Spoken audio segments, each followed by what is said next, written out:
வணக்கம் நண்பர்களே, இந்த வீடியோவில் எதை பற்றி பார்க்க போகிறோம் அப்படின்னா ரேஷன் கார்டு குறித்து ஒரு முக்கியமான அப்டேட் பற்றி பார்க்க போகிறோம்.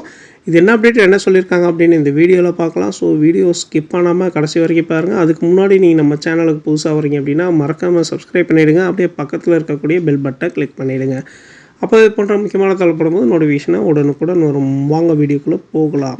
தமிழ்நாட்டில் ரேஷன் கடைகளின் மூலம் பொதுமக்களுக்கு குறைந்த விலையில் அரிசி, பருப்பு மற்றும் எண்ணெய் உள்ளிட்ட பொருட்கள் வழங்கப்பட்டு வருகின்றன. தற்போது வரை தமிழ்நாட்டில் 2,20,00,000க்கும் அதிகமான ரேஷன் கார்டுகள் புழக்கத்தில் உள்ளன. ரேஷன் கார்டில் ஸ்மார்ட் கார்டுகள் அதிகமான போது அதில் கார்டு வகையும் குறிப்பிடப்பட்டது. இதில் ஒரு சில கார்டுகளுக்கு அத்தியாவசிய பொருட்கள் இலவசமாகவும் மானிய விலையிலும் கிடைக்கும். ஆனால் ஒரு சிலருக்கு அத்தியாவசிய பொருட்கள் மானிய விலையில் கிடைக்காது.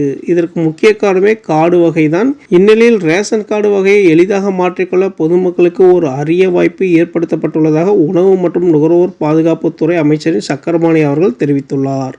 தற்போது தமிழ்நாட்டில் முன்னுரிமையற்ற குடும்ப அட்டை NPHH, முன்னுரிமை குடும்ப அட்டை PHH, சர்க்கரை விருப்ப அட்டை NPHH எஸ், அந்தோதயா அன்ன யோஜனா AAY கார்டு மற்றும் பொருளில்லா அட்டை NPHH NC ஆகிய 5 வகையான ரேஷன் கார்டுகள் செயலில் உள்ளன. குடும்பங்களின் பொருளாதார நிலையை பொறுத்து தான் ரேஷன் கார்டு வகை தீர்மானிக்கப்படுகிறது. முன்னுரிமை ரேஷன் கார்டு வைத்திருப்பவர்கள் மானிய விலையில் அரிசி, எண்ணெய் மற்றும் பருப்பு உள்ளிட்ட அத்தியாவசிய பொருட்களை ரேஷன் கடையில் வாங்கிக் கொள்ள முடியும்.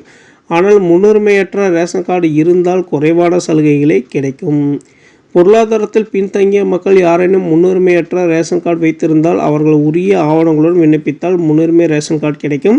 தற்போது ஆங்காங்கே உங்களுடன் ஸ்டாலின் முகாம்கள் நடைபெற்று வருவதால் இந்த முகாம்களில் ரேஷன் கார்டு வகையை மாற்றிக்கொள்ளலாம் என அமைச்சர் சக்கரபாணி அவர்கள் தெரிவித்துள்ளார். உங்களுடன் ஸ்டாலின் முகாம் பொதுமக்களுக்கான சேவைகள் விரைந்து வழங்கப்படுவதால் பொதுமக்கள் இந்த அரிய வாய்ப்பை பயன்படுத்தி கொள்ள வேண்டும் எனவும் அவர் தெரிவித்துள்ளார். தமிழக மக்களுக்கு பலவிதமான மானியங்களும் சேவைகளும் கிடைக்க ரேஷன் கார்டு முக்கிய அங்கமாக உள்ளது. மகளிர் உரிமை தொகை கிடைப்பதற்கு கூட ரேஷன் கார்டு அவசியம். இந்நிலையில் ஒரு சிலருக்கு தம்முடைய ரேஷன் கார்டு எந்த வகையில் சேர்ந்துள்ளது என்ற விழிப்புணர்வு கூட இல்லாமல் இருக்கின்றனர்.